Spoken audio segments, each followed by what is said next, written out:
우리나라는 통계청에서 5년마다 인구주택 총조사를 실시하고 있습니다. 지난 2020년에 조사했고 올해 2025년에 인구조사를 하는 해입니다. 우리나라 인구조사의 역사는 꽤 깁니다. 삼국시대 이전에 삼한시대부터 조선시대에 이르기까지 호구조사라는 명칭으로 인구조사를 해왔습니다. 이렇게 나라에서 인구조사를 하는 이유는 인구의 규모 그리고 특성 잘 파악해서 각종 국가정책 그리고 대책 수립과 사회 연구 등 다양한 영역에서 활용하기 위해서 인구조사를 합니다. 저는 가끔 우리 교회 교적부를 들여다봅니다. 우리 교회 성도들의 분포가 어떻게 변화되고 있는지를 유심히 지켜봐요. 저는 그래서 그렇게 조사하는 게 우리 성도들의 상황이 어떤지를 조사하는 게 얼마나 목회에 중요하고 제 목회 정책을 세우는데 얼마나 중요하다는 걸 너무나 잘 알고 있습니다. 국가에서도 하는 거예요. 통계청이 발표한 2023년 인구주택 총조사 결과, 작년 거는 아직 안 나왔어요. 2023년에 조사한 게 있는데 2023년 11월 기준 우리나라 총 인구는 5,177만 명이에요. 작년 대비, 그러니까 2022년 대비 0.2% 증가했어요. 인구가 늘어났어요, 여러분. 그런데 내국인 우리나라 사람들은 0.2% 감소했어요. 반면에 외국인의 인구가 10.4% 증가했습니다. 14세 이하 유소년 인구는 4.1% 감소했고 65세 이상 고령 인구는 5.1% 증가했습니다. 수도권 인구는 총 인구의 50.7% 증가했고 지방 인구는 49.3%로 감소했습니다. 이 결과를 가지고 기초 자료로 해서 국내 거주하는 외국인이 늘어났잖아요. 그럼 외국인 관리 지원 정책 만들어내야 됩니다. 저출산이에요. 저출산 대책 만들어야 돼요. 고령화가 되고 있어요. 아기들 숫자는 줄어요. 그러면 노인복지 정책, 수도권의 인구가 밀려요. 그러면 수도권 과밀 대책, 지방 소멸 극복을 위한 정책을 세워야 하는 거예요. 그래서 인구조사하는 겁니다. 저희 교회 조사를 해보면 얼마 전에 조사했을 때 우리 교회는 60세 이상이 51%예요. 60세 이하가 49%예요. 우리 교회 성도의 분포입니다. 그걸 가지고 제가 목회를 해야 돼요. 무조건 다음 세대 저는 외치지 않아요. 왜냐면 어른들이 우리는 훨씬 더 많아. 그러면 어른들 정책을 세워야 되는 거예요, 우리 교회는. 오늘 본문 말씀인 민수기는 이스라엘 백성의 인구조사를 하라는 하나님의 명령으로 시작되고 있습니다. 오늘 본문 2절 말씀을 함께 읽겠습니다. 너희는 이스라엘 자손의 모든 회중 각 남자의 수를 그들의 종족과 조상의 가문에 따라 그 명수대로 계수할지니. 하나님은 이스라엘 12지파별로 가문에 따라 인구조사를 하게 하셨습니다. 민수기, 백성 민자예요. 숫자 할 때 셀 숫자거든요. 민수는 백성을 세다, 인구조사하다라는 말이에요. 민수기라고 하는 이 성경책 자체가 인구조사하는 것을 중심으로 써 있습니다. 이스라엘 백성의 숫자를 센 것을 중심으로 기록한 책이 민수기인데요. 헬라어로 민수기는 숫자라는 뜻의 아리스모이라고 하는 단어를 사용합니다.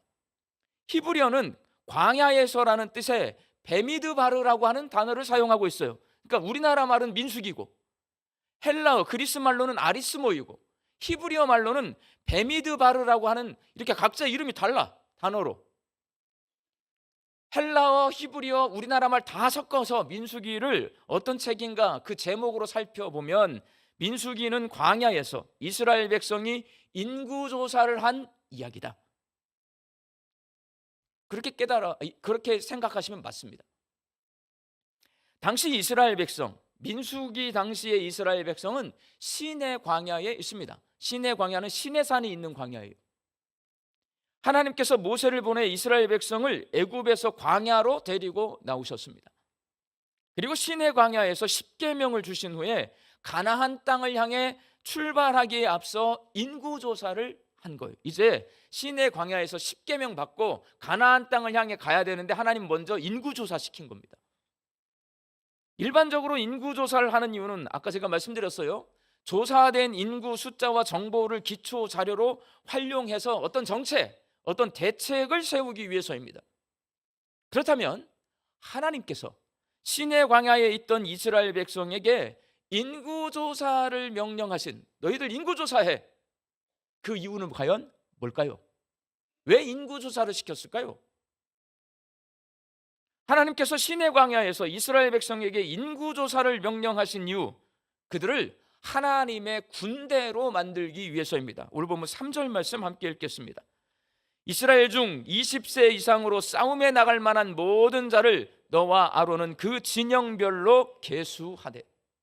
인구조사를 하는데 주된 목적이 뭐냐면 20세 이상 군대에 갈 수 있는 남자가 몇 명이나 되는지 다 조사해 봐라. 결국 이 인구조사의 목적은 뭐냐? 군대 조직하려고 하는 거예요. 그리고 하나님께서는 각 지파에서 한 사람씩 지휘관인 우두머리를 세우게 하셨습니다. 오늘 보면 4절 말씀을 함께 읽겠습니다. 각 지파의 각 조상의 가문의 우두머리 한 사람씩을 너희와 함께 하게 하라. 민수기는 하나님이 광야에서 이스라엘 백성을 12개 군대가 조직이 되면 이스라엘 지파 이름이 군단으로 바뀌는 거예요. 12개 군단으로 이루어진 군대로 조직하고 훈련시키는 이야기를 기록해 놓고 있는 겁니다. 그래서 군대에 다녀오신 분들, 우리 남자분들요, 이 민수기를 읽잖아요. 군대를 생각하면서 읽으면 쉽게 읽혀져요. 그리고 재밌습니다. 재밌을 것 같아. 저 지금 민수기 이제 설교 준비하면서 제가 어디서 근무했다고요? 논산 훈련소에서 근무했는데, 이게 민수기는 훈련소인 거야. 훈련소에서 훈련병 훈련시키는 거예요. 왜? 가나안 땅 전쟁터로 가기 위해서 그 전에 훈련시키는 거예요. 엄청 재밌을 것 같아요, 여러분. 군대 조직이라는 인구조사의 목적을 염두에 두고 오늘 본문 말씀을 읽으면 지금 이스라엘 백성이 머무르고 있는 시내 광야가 마치 군에 입대하는 청년들이 모이는 입소대대와 같다는 것을 알 수 있습니다. 입대하는 청년은 입소대에 들어가서 군인이 될 수 있는지 점검을 받은 후에 훈련소에서 기초 군사 훈련을 받고 자대 배치를 받아 군 생활을 합니다. 우리 남자들은 다 알아요. 처음에 군대 갈 때 바로 훈련소로 들어가지 않잖아요. 입소대라는 데로 들어가요. 우리 아들 군대 갈 때 따라가신 어머니들은 아실 거예요. 가잖아요. 그럼 큰 운동장에 있잖아요. 거기가 입소대예요. 입소대에 들어갑니다. 들어갔다가 한 일주일 정도 거기서 건강검진도 받고 이렇게 상태를 점검받은 다음에 훈련소로 들어가요. 훈련소에서 훈련이 끝나고 나면 자대 배치에 가서 거기서 군생활하는 겁니다. 똑같아요. 시내 광야는 입소대입니다. 이스라엘 백성은 입소대인 시내 광야에서 군인이 될 수 있는 인원이 몇 명이나 되는지를 파악한 겁니다. 그리고 시내 광야를 출발해서 가나안 땅에 도착하기 전까지의 모든 광야길이 바로 훈련소입니다. 훈련소인 시내 광야와 가나안 땅 사이에 있는 이 광야길에서 하나님의 군대가 되는 기초 군사 훈련을 받은 거예요. 요약해 보면 그래요. 미리 민수기를 개관하면 이렇습니다. 훈련소에서 훈련병들이요, 크게 훈련이 제일 처음 받는 게 제식 훈련. 앞으로 가 뒤로 가, 앞으로 나란히 이런 거 배워요. 그 다음에 정훈 교육, 군인이 뭔지, 나라가 어떤 것인지 정신교육 받습니다. 사격 훈련 받아요. 총 쏠 줄 알아야 돼. 수류탄 던질 줄 알아야 돼요. 수류탄 투척 훈련. 그리고 전쟁하면, 군인은 전쟁하면 전쟁을 해야 돼요. 그냥 할 수 없어요, 여러분. 군인이 전쟁을 할 때요, 이렇게 숨어 있다가 나갈 때 오른쪽으로 나가면 좋을까요? 왼쪽으로 나가면 좋을까요? 오른쪽으로 나가면 총 맞아 죽어요, 여러분. 뒤로 빠져서 왼쪽으로 굴러서 나가야 돼. 그래야 살아. 그래서 그런 걸 훈련받는 게 각계전투 훈련이라고 하는 거예요. 이런 훈련들을 훈련소에서 받듯이 이스라엘 백성도 광야라고 하는 이 훈련소에서 하나님의 군대가 되기 위한 기초군사 훈련을 받습니다. 만나만 먹으니까 너무나 질려. 군대 짬밥이 맛이 없거든요. 질려. 그래서 만나만 계속 먹으니까. 그래서 고기를 먹어달라고 음식 투정을 했어요. 이스라엘 백성에게 하나님이 메추라기를 내려주십니다. 기브롯 핫다와. 그런데 음식 투정하다가 죽어요. 혼나. 군대 와서 그냥 주는 대로 먹지. 혼나. 기브롯 핫다와. 욕심 부리지 말고 하나님이 주시는 말씀으로 사는 절제 훈련을 받습니다. 모세의 형 아론과 누나 미리암이 모세가 자기 동생인데 지도자가 됐어요. 그런데 이제 점점 훈련을 받으니까 조직화가 되고 이스라엘 백성이 말을 잘 들어. 모세 말을. 아론 형이, 미리암 누나가 그 꼴이 배기 싫어. 내 동생인데 지가 대장 노릇 하니까 배기 싫어서 모세를 비방하고 리더십에 도전합니다. 하세롯에서 그랬어요. 하세롯. 그때 미리암의 손에 뭐가 발병이 돼요? 나병이 발병이 돼요. 리더십에 도전하지 말라. 네 동생이라도, 너보다 나이가 어리더라도, 네가 누나라더라도 내가 세운 리더십에 도전하지 마라. 군대니까. 명령에 복종이라. 거기서 하나님이 주신 영적 권위에 따르는 순종 훈련을 받습니다. 하세롯이. 지름길인 에돔 땅을 통과하지 못하고 멀리 돌아가게 돼요. 에돔 왕이 거기를 통과하면 빨리 가나안을 갈 수 있는데 못 통과하게 돌아가야 돼. 그러니까 이제 원망과 불평을 늘어나요. 입만 열면 이스라엘 백성은 광야에서 원망 불평이거든. 많은 사람이 하나님이 보낸 불뱀에 물려 죽습니다. 그곳이 바란 광야예요. 야, 조금 힘들더라도, 군대는 힘들어. 조금 어렵더라도 원망하고 불평하지 말고 참고 견디는 인내 훈련을 바란 광야에서 하나님이 시킨 거예요.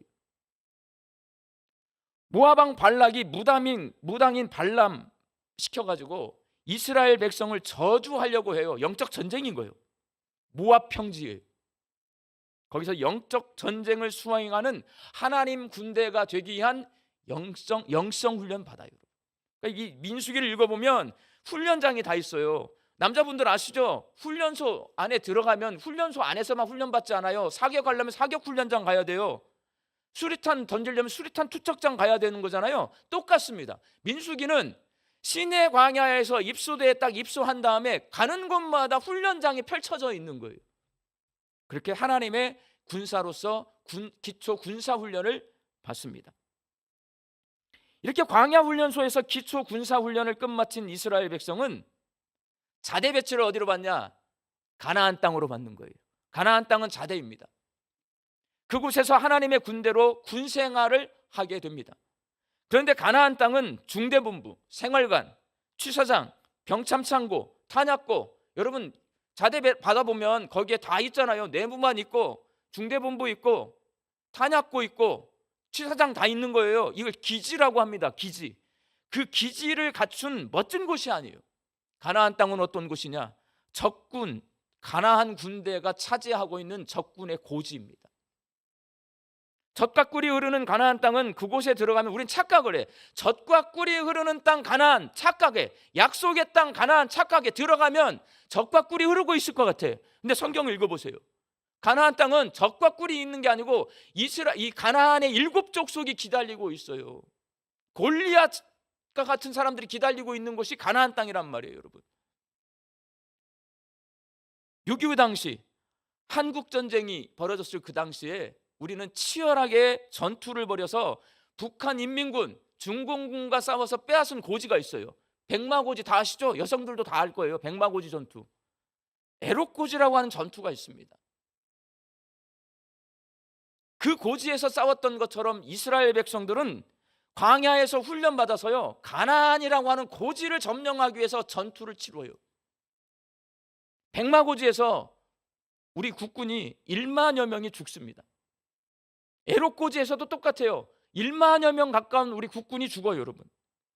그렇게 목숨을 걸고 적군에게 빼앗아서 지켜내야 할 고지가 어디냐? 가나안 땅입니다. 이렇게 하나님께서는 40년 동안 광야에서 이스라엘 백성을 가나안 땅을 점령하고 그것을 잘 지킬 수 있는 군대로 만드실 계획이에요. 그래서 입소대인 시내 광야에서 인구조사를 하게 하신 거예요. 군인이 도대체 몇 명이나 되는 거야? 모세와 함께 출애굽에서 시내 광야에 도착한 이스라엘 백성은 아직 군대가 아닙니다. 아직 집단이 아니란 말이에요. 뭐냐? 오늘 설교 제목이 군중에서 군대로잖아요. 군중이었어요. 처음에 나올 때. 그래서 우리는 이 군중이라고 하는 개념을 알아야 돼요. 군중은 뭐냐? 일정한 장소에 모인 다수의 사람이에요. 군중은 공통된 목적이나 감정은 가지고 있어요. 그렇지만 뭐가 없냐? 질서를 유지하기 위한 규범이 없어요. 그리고 체계적인 조직을 갖추고 있지 않습니다. 쉽게 말하면 이래요. 3.1 만세 운동에 참여했어요, 우리나라 사람들. 거기에 조직이 있었을까요? 없어요, 여러분. 그냥 나간 거야, 그냥. 거기는 조직이 없습니다. 그럼 거기에 뭔 법규가 있어요? 없어요. 규범이 없어요. 그냥 나와서 마음은, 나라를 사랑하는 마음을 가지고 함께 다 모여서 공동의 목표, 독립만세 운동을 한 거예요. 목표도 있고 감정도 공유하고 있지만 체계 없어, 조직이 없어. 거기는 법규가 없어요. 군중입니다. 요즘 그렇게 군중이 많이 모이는 곳은 어디냐? 운동 경기장. 기아 타이거스 응원하는 마음으로 다 가요. 근데 조직이 있어요? 없어요. 운동장에 가면 거기 관중석에 조직 없습니다. 거기 법규 있어요? 없어요. 그냥 앉아서 그냥 뭐 먹으면서 운동 경기 다 같이 관람만 해요. 군중이. 출애굽한 이스라엘 백성은 3.1 만세 운동에 참여한 사람들이나 콘서트장에 공연을 보는 사람, 운동 경기장에서 공연을 보는 사람들처럼 모세를 따라 출애굽 사건에 동참한, 함께 참여한 군중이었어요. 그러나 시내 광야에서 머무는 동안 이스라엘 백성은 군중에서 이제 집단으로 바뀝니다. 집단은 뭐냐? 군중과 달라요. 공동체 질서를 유지하기 위한 규범을 가지고 있어요. 체계적인 조직도 갖추고 있으면 집단이 되는 거예요. 군중에서 집단으로. 회칙을 구비하고 있고 조직을 갖춘 동창회, 자치회가 집단입니다. 규정을 구비하고 있고 조직을 갖추고 있는 학교, 직장 전부 다 집단에 속합니다. 이스라엘 백성은 시내 광야에서 하나님께 십계명을 받아서요, 규범이 생긴 거예요. 군중으로 왔는데 시내 광야에서 하나님이 제일 먼저 하신 일이 뭐냐? 십계명을 주셨어요. 너희들 이 법 지키며 살아야 돼. 규범이 생긴 겁니다. 그리고 이제 인구조사를 통해 12개 군단으로 조직화되고 지휘관인 우두머리의 통제에 따르도록 체계화되었습니다. 시내 광야에 머무는 동안 이스라엘 백성은 군중에서 집단이 된 거예요. 그런데 이스라엘 백성은 여러 종류의 집단 중에서도 특별히 어떤 집단이 됐어요? 군대가 된 겁니다. 군대도 군법이 있어요. 군법. 그리고 군대는 완전히 체계화된 조직화된 사회예요. 그 집단이란 말이에요. 군대는 전쟁을 목적으로 만들어진 집단입니다. 목숨 걸고 적군과 싸워 이겨서 국민의 생명과 재산을 보호해야 하는 집단이 바로 군대입니다. 이스라엘 백성은 목숨 걸고 가나안 땅을 점령해서 그 땅에 하나님 나라가 임하게 하고 세상 나라들이 빙 둘러싼 그 땅에서 목숨 걸고 하나님 나라를 지켜내야 하는 하나님의 군대입니다. 이렇게 하나님은 군중이었던 이스라엘 백성을 하나님의 군대로 훈련시키기 위해 모세에게 시내 광야에서 인구조사를 해라 명령하신 것입니다. 사랑하는 광주 양림교회 성도 여러분, 성경은 출애굽에서 광야에서 생활하던 이스라엘 백성이 바로 교회의 모습이라고 정의를 내려주고 있습니다. 사도행전 7장 38절 말씀 함께 읽겠습니다.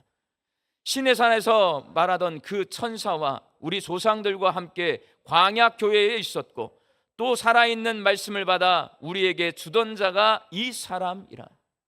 사도행전 7장은 첫 번째 순교자인 스데반이 예루살렘 사람들을 위해서 예수님을 소개하는 복음적인 설교를 하던 그런 설교문이 기록되어 있어요. 사도행전 7장입니다.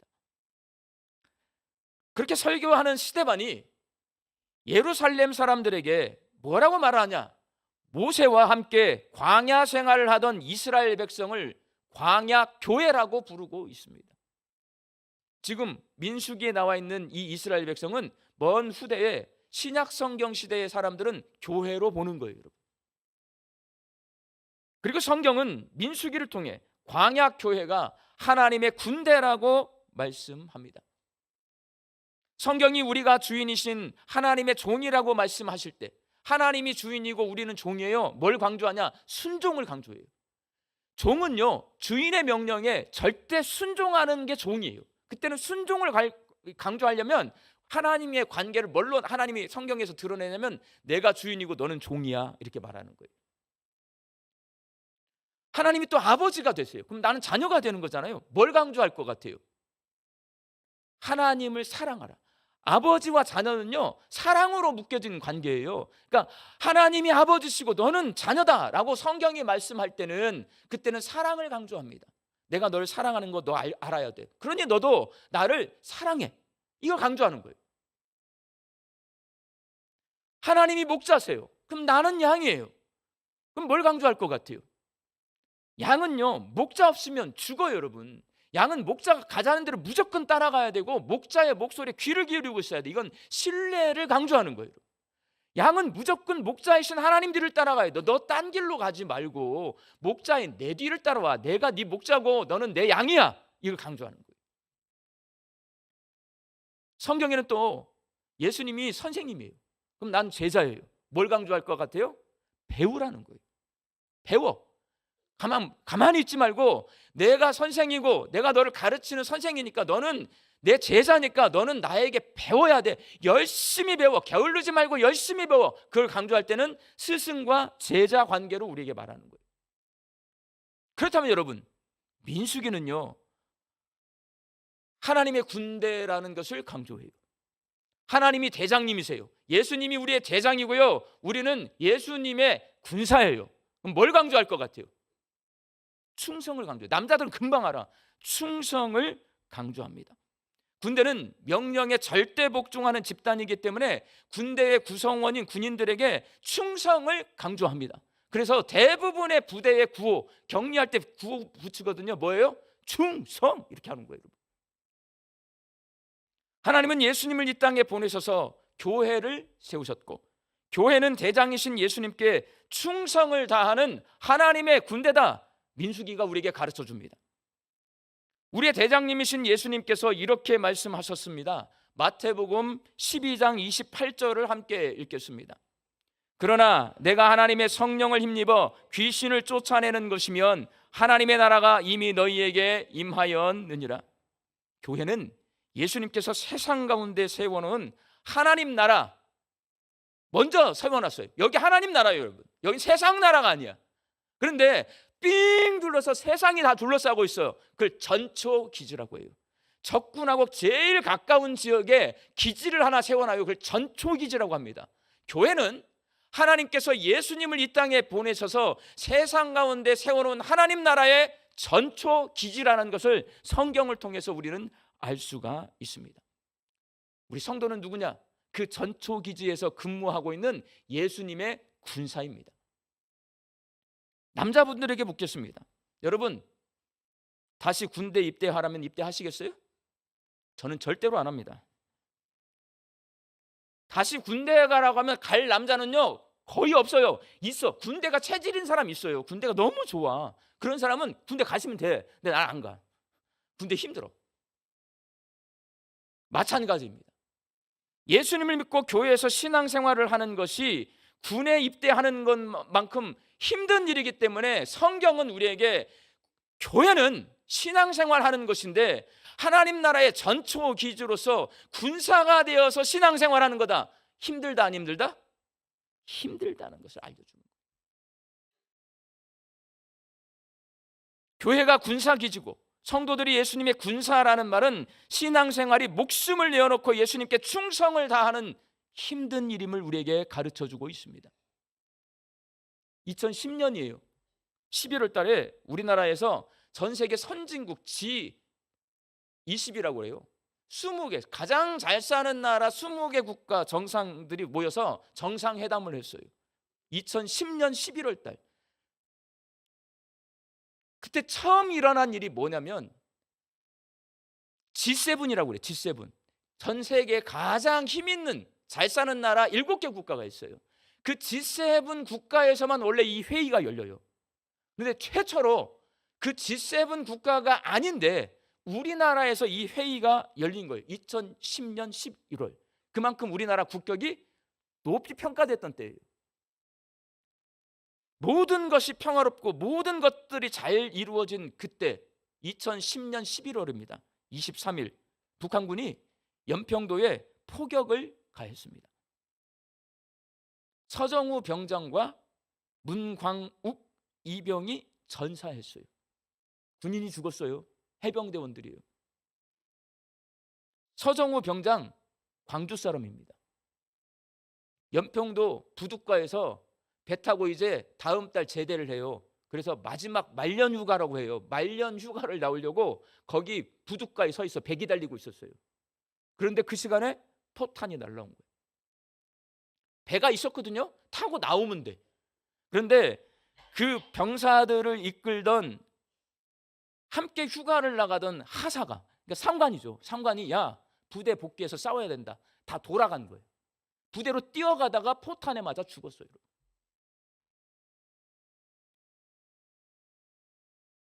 배 타고 나오면 안전할 수 있지만 싸우러 가자는 상관의 명령에 따르는 것이 군인입니다.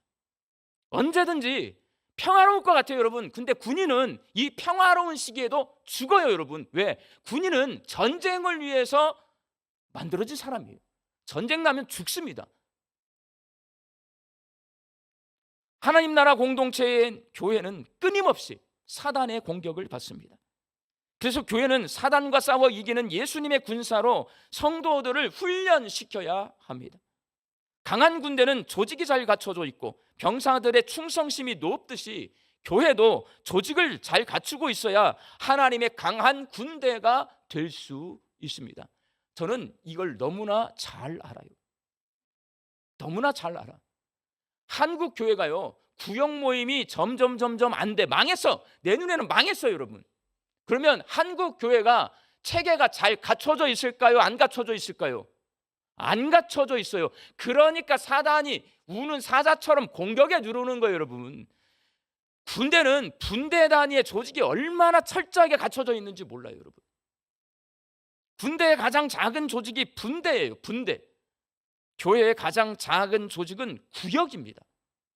분대장을 중심으로 분대가 일치단결해서 충성스럽게 임무를 수행하는 부대가 가장 강한 군대이듯이 구역장을 중심으로 구역 식구들이 힘차게 신앙생활을 할 때 하나님의 강한 군대가 될 수 있는 거예요.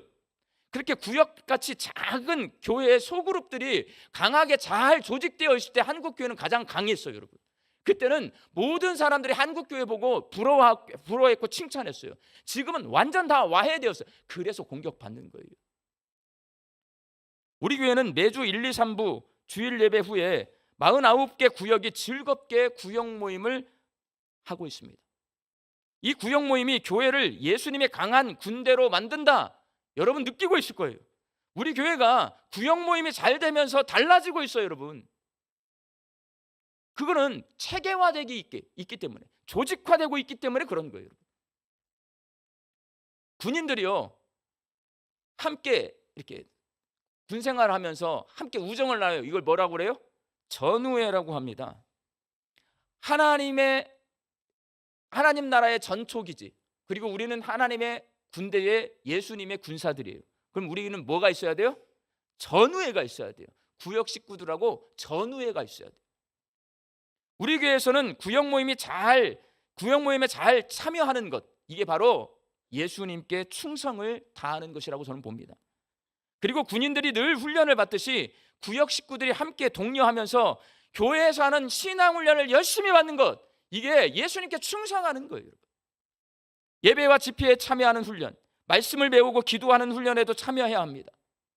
구역 식구들이 서로 독려하며 열심히 교육 훈련에 참여하는 것, 여러분들이 강한 군사로 훈련받는 거예요. 우리는 지금 국내외적으로 혼란스러운 시대를 살고 있습니다. 이 혼란을 틈타 사단은 세상의 문화와 가치관으로 끊임없이 교회를 공격하고 있습니다. 심각하게 공격해 들어와요. 우리 교회 구역 모임이 잘 이루어지고 우리 구역 식구들이 함께 열심히 신앙 훈련을 받으면서 예수님께 충성을 다할 때에 이 땅에 하나님 나라 전초 기지로 세워진 우리 광주 양림교회가 아무리 공격을 해도 빛을 발하고 있는, 그래서 세상의 소망이 되는 하나님 나라 공동체가 될 줄로 믿습니다. 우리 광주 양림교회 성도들이 사탄과 싸워 이기는 예수님의 강한 군사들이 될 수 있기를 바랍니다. 구역 모임 열심히 해주시고요, 1교구 구역장이 1명, 2명 부족하대요. 이러면 이게 이제 군대가 약해지는 거야. 이거는요 전쟁입니다. 저는 그렇게 봐요. 전쟁이에요. 영적 전쟁이야. 그런데 전쟁에 나가야 하는데 지휘관이 없어. 말도 안 되는 거잖아요, 여러분. 이건 전쟁이야. 죽고 사는 문제라고 봐요. 난 신앙생활이 그냥 취미생활로 여러분 이거 하는 거 아니에요. 여러분 예수 믿고 잘 먹고 잘 살라고 예수 믿게 만들어 주신 거 아니에요, 성령님이. 우리가 강한 군사가 되어서 세상에서 싸워 이기도록 우리를 부르신 거예요. 그럼 훈련받고 하나님 나라의 전초기진 이 양림교회에서 세상 속에서 우리가 빛과 소망이 되는 교회로 만들기 위해서 열심히 싸우셔야 돼요. 우리 광주 양림교회 모든 성도들이 그렇게 강한 군사가 되어서 우리 구역 모임도 잘하고 교육훈련도 잘 받고 하나님 나라의 복음을 열심히 전하는 우리 교회가 될 수 있기를 주님의 이름으로 축원합니다. 기도하겠습니다. 광주 양림교회가 하나님께서 세상 속에 세워놓은 하나님 나라의 전초기지고 저희가 하나님의 군대에 속한 예수님의 군사임을 깨닫게 하여 주옵소서. 광주 양림교회 성도들이 대장이신 예수님께 충성을 다해 구역 모임에도 잘 참여하고 열심히 교육훈련에도 참여하여서 예수님의 강한 군사가 되게 하여 주옵소서. 광주 양림교회가 하나님의 군대가 되어 복음의 빛을 발하며 어두운 세상의 소망이 되는 하나님 나라 공동체가 되게 하여 주옵소서. 예수님의 이름으로 기도하옵나이다. 아멘.